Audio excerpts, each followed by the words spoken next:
Hello friends.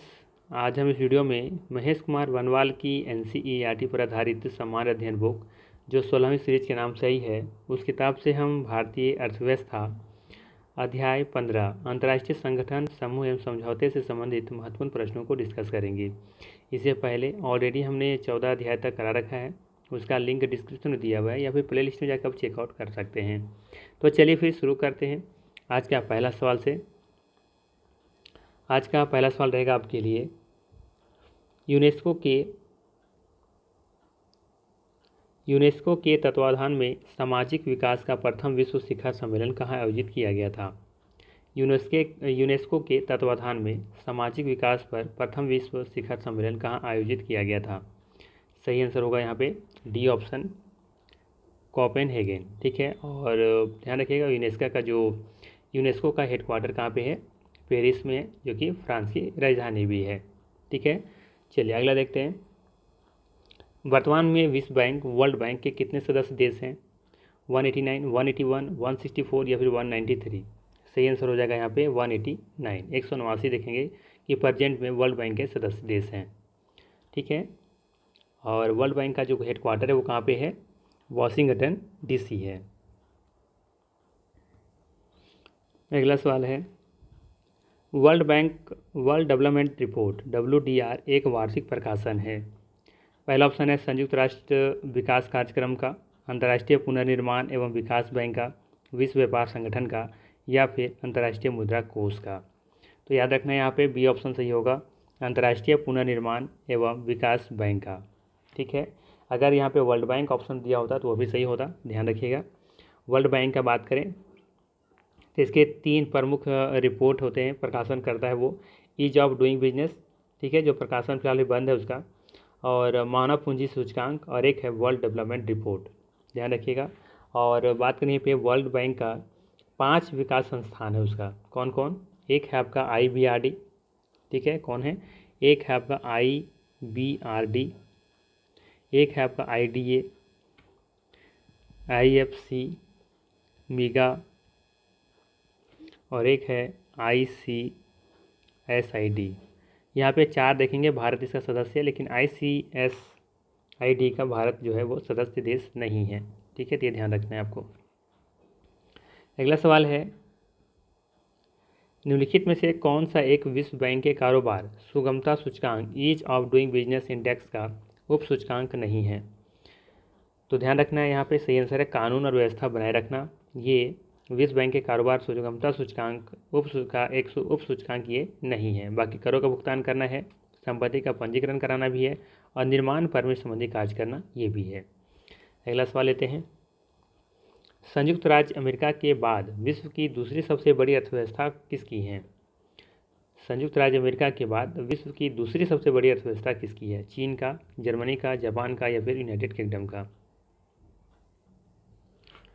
तो यहाँ पे ध्यान रखना है कि प्रथम स्थान पर तो आपका USA है ही है, ठीक है ना।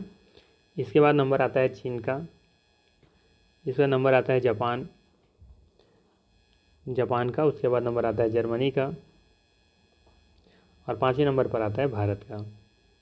ठीक है, तो यहाँ पे पूछा जा रहा है विश्व की दूसरी सबसे बड़ी अर्थव्यवस्था, तो हो जाएगा इसका सही आंसर चीन। ठीक है, चीन इसका सही आंसर है। भारत का 5वां स्थान है, ध्यान रखिएगा। अगला सवाल है, विश्व आर्थिक संभावना ग्लोबल इकोनॉमिक प्रोस्पेक्ट्स रिपोर्ट आवधिक रूप से निम्नलिखित में से कौन जारी करता है। एशिया विकास बैंक, यूरोपीय पुनर्निर्माण और विकास bank, US federal reserve bank, या फिर वर्ल्ड बैंक। ध्यान रखना है सही आंसर हो जाएगा इसका वर्ल्ड बैंक। 6 का डी बिल्कुल सही होगा यहाँ पे। याद रखना है विश्व आर्थिक संभावना रिपोर्ट कौन जारी करता है, वर्ल्ड बैंक जारी करता है। अगला सवाल लेते हैं, वर्ल्ड बैंक का मुख्यालय कहाँ है, बता दिया हमने पहले ही, क्या हो जाएगा, वाशिंगटन DC में। ठीक है, तो 7 का यहाँ पे बी सही है। अगला सवाल है, विश्व बैंक के नवीनतम विकास प्रतिवेदन के अनुसार भारतीय अर्थव्यवस्था की स्थिति है। वर्ल्ड बैंक के नवीनतम विकास प्रतिवेदन के अनुसार भारतीय अर्थव्यवस्था की स्थिति कैसी है। सबसे बड़ी अर्थव्यवस्था, सबसे छोटी अर्थव्यवस्था, दूसरी बड़ी अर्थव्यवस्था, या फिर 5वीं बड़ी अर्थव्यवस्था। सही आंसर हो जाएगा यहाँ पे 5वीं बड़ी अर्थव्यवस्था, डी ऑप्शन सही है। अगला सवाल है, हरा सूचकांक ग्रीन इंडेक्स विकसित किया गया है, किसके द्वारा विकसित किया गया है, ये आपको बताना है यहाँ पे। तो ध्यान रखना है, वर्ल्ड बैंक के द्वारा ये शुरू किया गया था, यानी कि हरा सूचकांक विश्व बैंक के द्वारा विकसित किया गया है। अगला सवाल है, अंतर्राष्ट्रीय मुद्रा कोष के संबंध में निम्नलिखित में से कौन सा कथन सही है। IMF के बारे में पूछा जा रहा है आपसे। पहला कथन दिया है, यह किसी भी देश का ऋण प्रदान कर सकता है। बी ऑप्शन में दिया है कि यह केवल विकसित देशों को ही ऋण प्रदान कर सकता है। सी में दिया है, यह केवल सदस्य देशों को ही ऋण प्रदान करता है। और डी दिया है, यह किसी देश के केंद्रीय बैंक को ऋण प्रदान करता है। तो पूछा है कौन सा कथन यहाँ पे सही है, तो ध्यान रखना है कि यह केवल सदस्य देशों को ही ऋण प्रदान करता है। तो यहाँ पे सी ऑप्शन बिल्कुल सही होगा। ध्यान रखना है, अंतर्राष्ट्रीय मुद्रा कोष में कुल मिलाकर भी फिलहाल 190 देश हैं। कितने देश हैं? 190 देश हैं। और इसका जो हेडक्वार्टर है वो है वाशिंगटन DC। अंतर्राष्ट्रीय मुद्रा कोष का हेडक्वार्टर है वाशिंगटन DC, जबकि इसमें सदस्य देश है 190। जो देश बना था वो कौन बना था? तो 190वां देश जो बना था उसका नाम था अंडोरा। ठीक है, चलिए अगला देखते हैं। अंतर्राष्ट्रीय मुद्रा कोष की स्थापना किस समझौते के अंतर्गत हुई थी? ठीक है, आसान सा सवाल है, कई बार आप लोगों ने इसे पढ़ा होगा। सही आंसर है ब्रेटन वुड सम्मेलन। ठीक है, ब्रेटन वुड समझौता जो कि 1944 में हुआ था। ठीक है, अगला है, भारत अंतर्राष्ट्रीय मुद्रा कोष का सदस्य कब बना था? भारत अंतर्राष्ट्रीय मुद्रा कोष का सदस्य कब बना? तो याद रखना है कि जब इसकी स्थापना हुई थी उस समय इसका सदस्य देश बन गया था। ठीक है, तो वर्ष 1945 इसका सही आंसर है। अगला सवाल, पत्र स्वर्ण पेपर गोल्ड का क्या अर्थ है? पेपर गोल्ड का क्या अर्थ है? तो ध्यान रखना है आपको कि पेपर गोल्ड का मतलब होता है अंतर्राष्ट्रीय मुद्रा कोष का विशेष आहरण अधिकार, SDR। ठीक है, SDR को ही पत्र स्वर्ण कहते हैं। अगला सवाल लेते हैं, अंतर्राष्ट्रीय व्यापार का मुख्य सुरक्षा कवच है। अंतर्राष्ट्रीय व्यापार का मुख्य सुरक्षा कवच क्या है? WTO, वर्ल्ड ट्रेड ऑर्गेनाइजेशन जिसका मुख्यालय जेनेवा में है, विश्व बैंक, IMF, ये दोनों का हेडक्वार्टर आप देखेंगे कहाँ पे है? वाशिंगटन DC में है। और एक है IFC अर्थात इंटरनेशनल फाइनेंस कॉरपोरेशन, और इसका भी हेडक्वार्टर वाशिंगटन DC में ही है।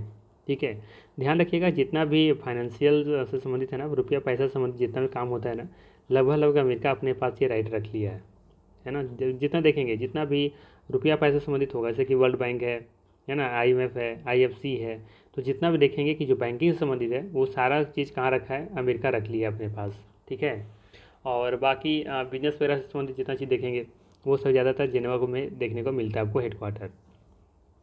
तो यहाँ पूछ रहा है आपसे कि अंतर्राष्ट्रीय व्यापार का मुख्य सुरक्षा कवच, यहाँ पे कवच कौन सा है वो बताना है। तो यहाँ पे देखेंगे विश्व बैंक, IMF और IFC, ये सब देखेंगे कि ये आर्थिक इकोनॉमिक से संबंधित है, जबकि अंतर्राष्ट्रीय व्यापार जो है वो WTO से होगा, जो कि वर्ल्ड ट्रेड ऑर्गेनाइजेशन का फुल फॉर्म होता है। इसका हेडक्वार्टर है जेनेवा में। तो अर्थात यहाँ पे ये ऑप्शन बिल्कुल सही होगा। अगला सवाल लेते हैं, संयुक्त राष्ट्र मुद्रा और वित्तीय सम्मेलन United Nations monetary and financial conference, जिसमें IBRD, G8, GATT और IMF की स्थापना के लिए समझौते पर हस्ताक्षर हुए थे, सामान्यतः क्या कहलाता है? सवाल पूछ रहा है आपसे कि संयुक्त राष्ट्र मुद्रा और वित्तीय सम्मेलन United Nations monetary and financial conference, जिसमें IBRD, GATT और IMF की स्थापना के लिए समझौते पर हस्ताक्षर हुए थे, सामान्यतः यह क्या कहलाता है? ये कहलाता है ब्रेटन वुड्स सम्मेलन। ठीक है, क्या कहलाता है? ब्रेटन वुड सम्मेलन कहलाता है। बी ऑप्शन सही है।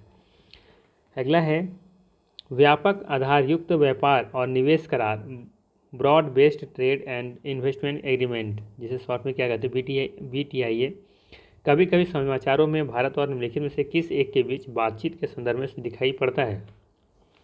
यूरोपीय संघ, आर्थिक सहयोग और विकास संगठन, खाड़ी सहयोग परिषद या फिर संघाई सहयोग संगठन।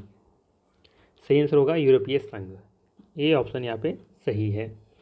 अगला सवाल लेते हैं, ट्रिम्स का पूरा नाम क्या है? ट्रिम्स का फुल फॉर्म क्या होता है?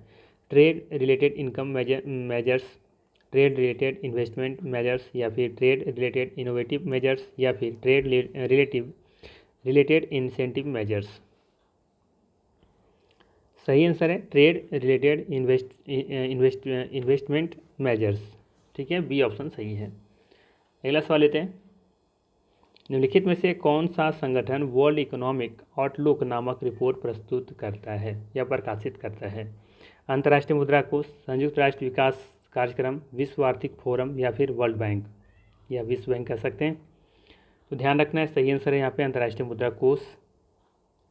ठीक है, पूछा जा रहा है क्या कि वर्ल्ड इकोनॉमिक आउटलुक जो है वो रिपोर्ट कौन प्रकाशित करता है? तो अंतर्राष्ट्रीय मुद्रा कोष प्रकाशित करता है, याद रखना है आपको। अगला सवाल लेते हैं। वर्ल्ड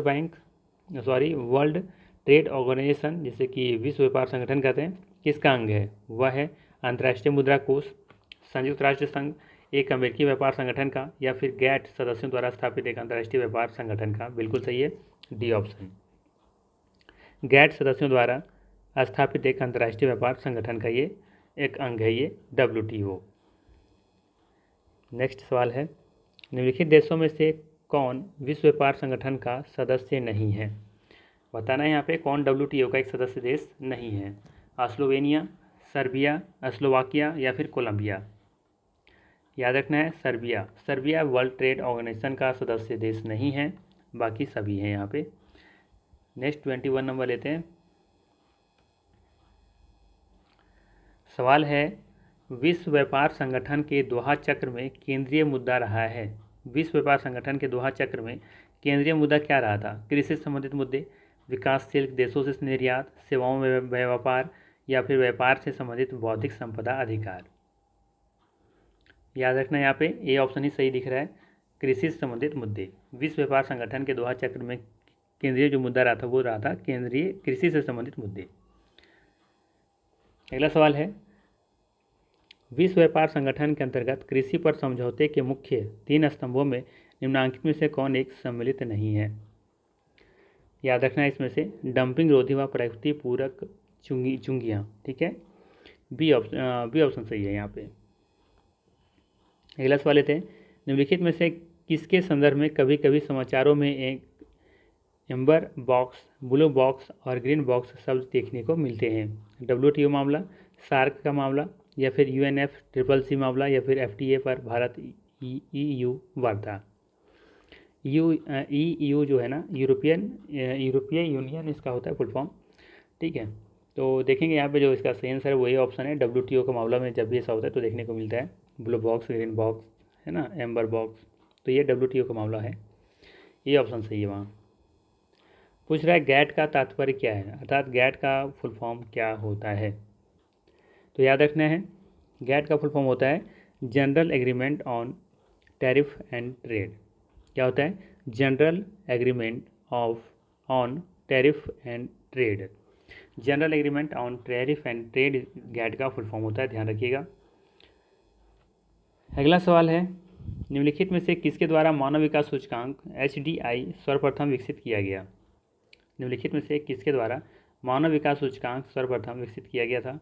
UNDP के द्वारा, IMF के द्वारा, यूनिसेफ के द्वारा या फिर अंकटाड के द्वारा? सही आंसर है UNDP के द्वारा, ये ऑप्शन सही है। UNDP अर्थात इसका फुल फॉर्म होता है यूनाइटेड नेशन डेवलपमेंट प्रोग्राम, और इसका स्थापना कब किया गया था? 1965 में। बाकी इसका जो हेडक्वार्टर है वो ये ध्यान रखना है, इसका हेडक्वार्टर है न्यूयॉर्क में। कहाँ पे है? न्यूयॉर्क में है। इतनी बातों को ध्यान में रखना है। अगला सवाल लेते हैं। सवाल है, ब्रिक्स के रूप में ज्ञात देशों के एक समूह के संदर्भ में निम्नलिखित कथनों पर विचार कीजिए। पहला दिया है, ब्रिक्स का पहला शिखर सम्मेलन रियो डी जेनेरियो में 2009 में हुआ था। सेकेंड कह रहा है कि दक्षिण अफ्रीका ब्रिक्स समूह में अंत में शामिल हुआ। दक्षिण अफ्रीका ब्रिक्स समूह में अंत में शामिल हुआ। बताना कौन सा कथन यहाँ पे सही है। तो यहाँ पे देखेंगे कि पहला कथन गलत दिख रहा है, दूसरा कथन सही है कि दक्षिण अफ्रीका ब्रिक्स समूह में अंत में शामिल हुआ था। बी ऑप्शन यहाँ पे सही है। वैसे बात करें कि देखेंगे यहाँ पे तो दक्षिण अफ्रीका ब्रिक्स समूह में अंत में शामिल हुआ, ये भी कथन यहाँ पे गलती है वैसे, ठीक है, क्योंकि इसमें हाँ देखेंगे कि शुरुआत में 4 सदस्य देश थे इसमें, ठीक है, ब्राज़ील, रूस, इंडिया और चाइना।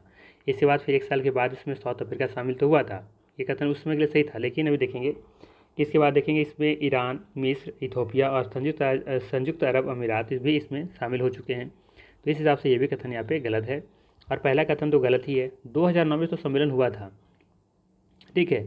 पहला शिखर सम्मेलन रियो डी जेनेरियो में नहीं हुआ था, ब्राज़ील में नहीं हुआ था, ठीक है। पहला शिखर सम्मेलन रूस में हुआ था, ठीक है। रूस का एक कोई स्थान है, नाम नहीं याद आ रहा है, लेकिन रूस में हुआ था, ठीक है। ये ब्राज़ील में नहीं हुआ था, ये कथन गलत है। सेकेंड कथन भी गलत हो जाएगा। अब क्यों गलत होगा, क्वेश्चन जब बन रहे होंगे तब तो सही था ये, लेकिन अब गलत है क्योंकि अब अंत में शामिल होने वाला संयुक्त अरब अमीरात होगा, ठीक है। क्योंकि दक्षिण अफ्रीका के बाद ईरान, मिस्र, इथोपिया और संयुक्त राज्य अमीरात इसमें जुड़ चुके हैं। तो कुल मिला के पहले 5 थे, अब 4 और जुड़ चुके हैं, तो 9 सदस्य इसमें हो गए हैं, ठीक है। तो ध्यान रखना है यहाँ पे दोनों कथन यहाँ पे क्या हो जाएगा, गलत हो जाएगा। डी ऑप्शन यहाँ पे होना चाहिए, ना तो 1 नहीं 2, ठीक है। अब पुराना जब किताब छप रहा था उस समय इसका आंसर केवल 2 होता। चलिए आगे देखते हैं। अगला सवाल है, निम्नलिखित में से कौन सा ब्रिक्स देशों में से एक नहीं है। ब्राज़ील है, रूस भी है, दक्षिण अफ्रीका भी है, लेकिन कनाडा यहाँ पे नहीं है। यहाँ पे डी ऑप्शन सही होगा। अगला सवाल लेते हैं। ब्रिक्स देशों का प्रथम शिखर सम्मेलन किस देश में हुआ था, है ना, कहाँ पे हुआ था, जस्ट अभी हम बताए कहाँ पे हुआ था, ये हुआ था आपका रूस में। कहाँ हुआ था, रूस में हुआ था। अगला सवाल लेते हैं। निम्नांकित ब्रिक्स राष्ट्रों में से किसकी प्रति व्यक्ति आय सबसे अधिक है, बताना है। पर कैपिटा इनकम सबसे ज़्यादा किसका है ब्रिक्स सदस्य देशों में, चीन का, भारत का, दक्षिण अफ्रीका का या फिर रूसी संघ का। तो याद रखना है, इसमें से देखेंगे तो रूसी संघ का सबसे ज़्यादा पर कैपिटा इनकम देखने को मिलता है। अगला सवाल लेते हैं। संघाई सहयोग संगठन का शिखर सम्मेलन जिसमें भारत को पूर्ण सदस्य के रूप में शामिल किया गया संपन्न हुआ। सवाल है, संघाई सहयोग संगठन का शिखर सम्मेलन जिसमें भारत को पूर्ण सदस्य के रूप में शामिल किया गया था संपन्न हुआ था कहाँ पे, उफा में, दुशांबे में, ताशकंद में या फिर अस्ताना में। सही आंसर हो जाएगा इसका अस्ताना में, ठीक है। बाकी ध्यान रखिएगा, अस्ताना जो है ये कजाकिस्तान की राजधानी है, ठीक है। किसका, कजाकिस्तान की राजधानी है ये अस्ताना। अगला सवाल ले लेते हैं। दक्षिण एशियाई वरीयता व्यापार समझौता जिसे स्थापना कहते हैं शॉर्ट में, का गठन किस वर्ष किया गया था। तो याद रखिएगा 1993 में इसका स्थापना किया गया था। दक्षिण एशियाई वरीयता व्यापार समझौता अर्थात स्थापना का गठन जो है 1993 में किया गया था। अगला सवाल है, नूतन विकास बैंक जिसे ब्रिक्स बैंक कहते हैं का प्रथम अध्यक्ष किसे नियुक्त किया गया था। दीपक पारेख, जीजी मेनन, चंदा कोचर या के.वी. कामत। सही आंसर हो जाएगा के.वी. कामत। डी ऑप्शन यहाँ पे सही है। ध्यान रखना है, ब्रिक्स बैंक का प्रथम जो अध्यक्ष चुना गया था वो भारत से ही थे, के.वी. कामत जी थे। बाकी यहाँ पे करंट अफेयर्स का सवाल है, उसको याद रखिएगा कि 16वीं ब्रिक्स बैंक का जो सम्मेलन होने वाला है वो रूस में होने वाला है। कहाँ पे, रूस में, और उसके बाद 2025 में ब्राज़ील में होगा, ठीक। चलिए आगे देखते हैं। निम्नलिखित में से कौन खाड़ी सहयोग परिषद का सदस्य नहीं है। गल्फ कॉरपोरेशन काउंसिल का सदस्य नहीं है। पहला है ईरान, दूसरा है सऊदी अरब, तीसरा है ओमान, चौथा है कुवैत। सही आंसर होगा यहाँ पे ईरान, ठीक है। क्या हो जाएगा, ईरान इसका सही आंसर है, ए ऑप्शन बिल्कुल सही हो जाएगा। अगला सवाल लेते हैं। इन देशों में से कौन सी एक देश G8 समूह का सदस्य नहीं है। इन देशों में से कौन सी एक देश G8 समूह का सदस्य नहीं है। France, Italy, Spain, Germany. तो याद रखना है यहाँ पे सही आंसर हो जाएगा स्पेन। स्पेन यहाँ पे G8 समूह का सदस्य नहीं है, तो सही आंसर हो जाएगा यहाँ पे स्पेन। इसमें से 8 सदस्य देशों में देखेंगे तो एक तो इटली है, एक फ्रांस है, एक जर्मनी है, ठीक है। आपका इसके बाद देखेंगे यूके है, इसमें शामिल है यूके, ठीक है। इसके बाद आपका यहाँ पे है जापान,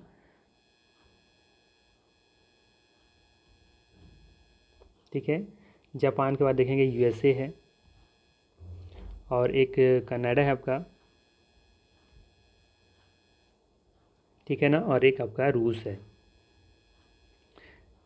जिसे रसिया कह सकते हैं। 1 2 3 4 5 6 7 और एक ये 8, ठीक है। चलिए आगे देखते हैं, अगला सवाल लेते हैं। अगला सवाल है, संयुक्त राज्य सुरक्षा परिषद यूएन सिक्योरिटी काउंसिल के 5 अस्थायी सदस्य कौन से हैं? ठीक है, क्या बताना है आपको कि संयुक्त राष्ट्र सुरक्षा परिषद के 5 अस्थायी सदस्य कौन कौन से हैं? तो 5 अस्थायी सदस्यों में देखेंगे कि संयुक्त राज्य अमेरिका है, ठीक है, चीन भी है, ठीक है ना, चीन भी इसमें है, और चीन भी है, फ्रांस भी है, रूस, कनाडा, तो मतलब रूस है इसमें, फ्रांस भी है, चीन भी है, संयुक्त राज्य अमेरिका, कनाडा इसमें नहीं है, ठीक है ना। तो यहाँ पे ऐसा ऑप्शन दिख रहा है इसमें कि चीन है, फ्रांस है, रूस है, यूके है और अमेरिका है। ये 5 अस्थायी सदस्य देखेंगे कि यूएन में शामिल हैं। तो बी ऑप्शन यहाँ पे सही होगा। अगला सवाल ले लेते हैं। सवाल है आसियान कि इसके लिए किसके लिए है, या फिर इसका डिटेल्स पूरा इसका फुल फॉर्म ही पूछ लिया है, ठीक है। तो देखेंगे यहाँ पे इसका फुल फॉर्म होता है association of south east Asian Nations, अर्थात सी ऑप्शन यहाँ पर सही दिख रहा है, association of south east Asian Nations. G15 group of 15 क्या है? ये विश्व के विकसित देशों का संगठन है, या यूरोप के विकसित देशों का संगठन है, या फिर एशिया के विकासशील देशों का संगठन है, या फिर विश्व के विकासशील देशों का संगठन है? तो याद रखिएगा G15 जो है ना, ये आपका विश्व के विकासशील देशों का एक संगठन है, G15 ग्रुप ऑफ 15। अगला सवाल लेते हैं। निम्न में से कौन नाफ्टा में शामिल नहीं है? बताना है कि कौन नाफ्टा में शामिल नहीं है। ग्रेट ब्रिटेन, कनाडा, मैक्सिको, संयुक्त राज्य अमेरिका। तो याद रखना है यहाँ पे कि ग्रेट ब्रिटेन इससे अपने आप को अलग रखा है, ठीक है। ग्रेट ब्रिटेन इसमें शामिल नहीं है। ध्यान रखिएगा नाफ्टा में ग्रेट ब्रिटेन शामिल नहीं है, ये नाफ्टा से खुद को क्या किया है, अलग करके रखा है। अगला सवाल है कौन सा देश G8 का सदस्य देश नहीं है? वहाँ पे मैंने बताया 8 सदस्य का नाम उसमें देखे होंगे कि इसमें भारत नहीं था। अगला सवाल है G8 मॉस्को का पहल संबंधित है, किससे संबंधित है? ये संबंधित है आपका मातृ एवं शिशु के स्वास्थ्य से, अर्थात बी ऑप्शन सही होगा। 41 नंबर लेते हैं। निम्नलिखित देशों में से कौन वर्ष 2021 में संघाई सहयोग संगठन का नवा सदस्य बना? बताना है 2021 में संघाई सहयोग संगठन का नवा सदस्य बना, कौन बना था? आर्मेनिया, ईरान, तुर्की या फिर बांग्लादेश? ध्यान रखना है इसमें ईरान बना था नवा सदस्य, ठीक है। बी ऑप्शन यहाँ पे सही होगा। फिलहाल इसमें से 10 देश हैं, 9 देश नहीं है, फिलहाल देखेंगे 10 देश में है, 10 देश, भारत भी इसका एक सदस्य है, और इसका जो हेड क्वार्टर है वो है चीन की राजधानी बीजिंग में, ठीक है। चलिए आगे देखते हैं। UNSC का तात्पर्य क्या है, यानी कि फुल फॉर्म से पूछ लिया होगा आपसे, UNSC का तात्पर्य क्या है? तो ध्यान रखना है यहाँ पे इसका जो फुल फॉर्म होता है वो होता है यूनाइटेड नेशन यानी कि संयुक्त राष्ट्र, और सिक्योरिटी काउंसिल यानी कि सुरक्षा परिषद। तो बी ऑप्शन यहाँ पे सही है। अगर इसका हेड क्वार्टर पूछ ले तो बताइएगा न्यूयॉर्क। क्या हो जाएगा हेड क्वार्टर? न्यूयॉर्क हो जाएगा इसका हेड क्वार्टर। आज का अंतिम सवाल है अधोलिखित में से कौन सा एक शेष से भिन्न है? कौन सा एक अलग बताए वो बताना है। IMF, SAARC, UNICEF, WHO। तो यहाँ पे देखेंगे सार्क बिल्कुल अलग है, ठीक है, ये साउथ एशियन का एक संगठन है ये सार्क, जबकि IMF, यूनिसेफ और WHO ये सभी देखेंगे UN से संबंधित है। तो यहाँ पे जो सही आंसर हो जाएगा वो है बी ऑप्शन, सार्क। सार्क की राजधानी, सार्क का हेडक्वार्टर कहाँ है? काठमांडू में है, ठीक है। बाकी IMF, यूनिसेफ और WHO को मैंने बता दिया है। WHO का है वर्ल्ड हेल्थ ऑर्गेनाइजेशन, इसका भी हेडक्वार्टर जिनेवा में ही है, ठीक है। ये था मोस्ट इंपॉर्टेंट 43 MCQ। अगर वीडियो अच्छा लगा तो लाइक ज़रूर कीजिएगा। बाकी मिलते हैं हम लोग फिर नेक्स्ट वीडियो में। Thanks for watching.